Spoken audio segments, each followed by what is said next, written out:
kita bahas lebih lanjut.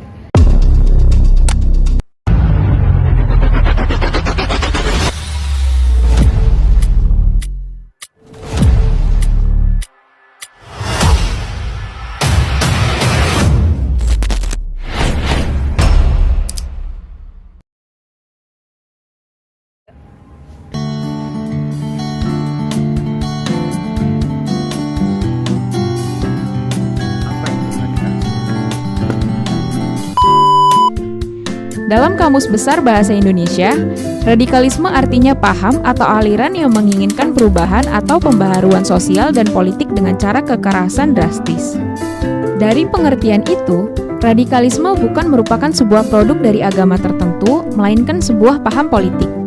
Indonesia yang memiliki 6 agama resmi yakni Islam, Katolik, Protestan, Hindu, Buddha, dan Konghucu memiliki 245 aliran kepercayaan yang terdaftar di Kementerian Kebudayaan dan Pariwisata menjadi lahan subur tumbuhnya bibit radikalisme, khususnya radikalisme atas nama agama. Radikalisme di Indonesia saat ini menjadi ancaman yang harus diwaspadai. Indeks Ketahanan Nasional Indonesia pada 2019 menunjukkan bahwa dari aspek ideologi dan sosial budaya, Indonesia masuk dalam kategori rawan untuk disusupi oleh paham-paham yang bertentangan dengan nilai-nilai persatuan dan kesatuan bangsa. Sementara Indeks Kerapuhan Negara 2020 menempatkan negara Indonesia masuk ke dalam kategori warning. Survei Alfara Research Center dan Mata Air Foundation 2020 menunjukkan bahwa 23,4% mahasiswa setuju dengan jihad untuk tegaknya negara Islam atau khilafah. Sebanyak 23,3% pelajar SMA setuju dengan jihad untuk tegaknya negara Islam atau khilafah. 19,4% PNS menyatakan tidak setuju dengan ideologi Pancasila. 18,1% pegawai swasta menyatakan tidak setuju dengan ideologi Pancasila dan 9,1% pegawai BUMN menyatakan tidak setuju dengan ideologi Pancasila. Hasil berbagai Yaitu tentang ciri-ciri dan penyebab radikalisme. Ciri-ciri radikalisme dalam bidang ekonomi. Radikalisme ekonomi tidak selalu terlihat secara langsung, tapi bisa dikenali dari beberapa tanda atau ciri berikut.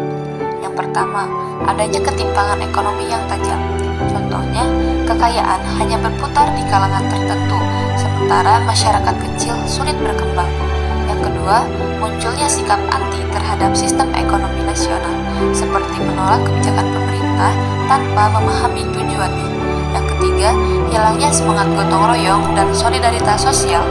Orang lebih mementingkan diri sendiri dan keuntungan pribadi. Yang keempat, praktik ekonomi yang tidak adil, seperti monopoli, korupsi, dan eksploitasi buruh atau sumber daya alam tanpa memperhatikan kesejahteraan masyarakat. Yang kelima, timbulnya narasi kebencian ekonomi.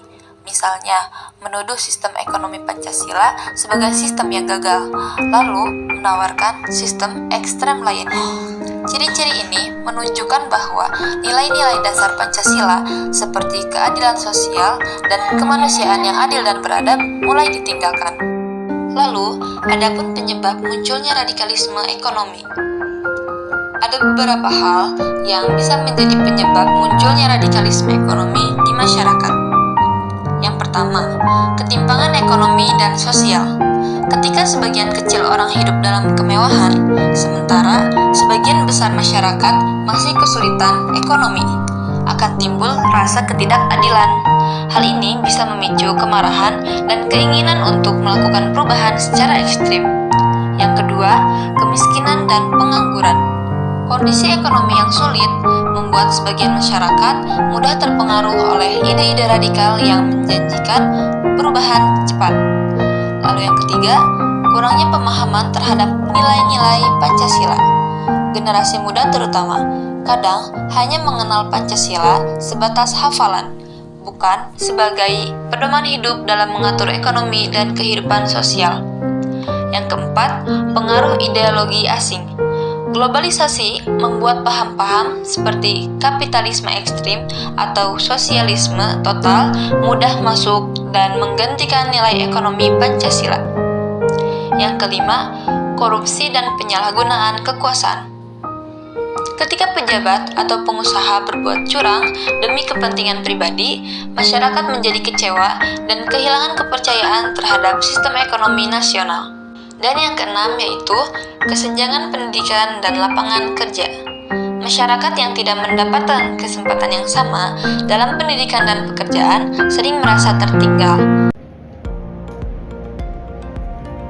Dan yang terakhir, gimana sih caranya kita mengendalikan dan mencegah radikalisme? Baik teman-teman, di sini saya akan memaparkan penjelasan tentang bagaimana cara mencegah dan mengendalikan radikalisme ekonomi Pancasila. Mencegah dan mengendalikan radikalisme ekonomi yang bertentangan dengan prinsip ekonomi Pancasila memerlukan pendekatan komprehensif yang melibatkan aspek pendidikan, kebijakan, dan juga sosial. Fokus utamanya adalah pada penguatan implementasi nilai-nilai Pancasila dalam sistem ekonomi dan peningkatan kesejahteraan yang merata. Adapun upaya-upaya pencegahannya yaitu yang pertama ada penguatan pendidikan dan literasi ekonomi Pancasila. Contohnya, diintegrasi kurikulum. Nah, di sini memasukkan materi ekonomi Pancasila secara mendalam dalam kurikulum pendidikan formal, sekolah dan perguruan tinggi, dan non-formal. Yang kedua, contohnya ada penyadaran nilai-nilai. Di sini mengedukasi masyarakat tentang prinsip-prinsip dasar ekonomi Pancasila seperti kekeluargaan, keseimbangan antara kepentingan individu dan masyarakat, demokrasi ekonomi, dan keadilan sosial. Dan yang kedua, ada peningkatan kesejahteraan dan pemerataan ekonomi. Contoh lainnya yaitu penciptaan lapangan kerja, mendorong investasi, padat karya, dan pengembangan sektor UMKM dan koperasi sebagai pilar ekonomi kerakyatan. Ketersediaan lapangan kerja mengurangi kerentetan individu terhadap ideologi radikal yang menjanjikan solusi instan. Nah, yang ketiga, ada pemberdayaan ekonomi rakyat atau UMKM dan koperasi. Contohnya, akses permodalan.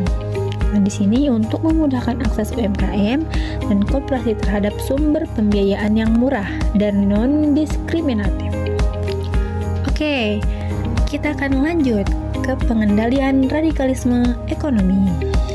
Pengendalian dilakukan melalui kebijakan dan penegakan hukum untuk meredam penyebaran dan praktik ideologi ekonomi yang destruktif atau bertentangan dengan konstitusi.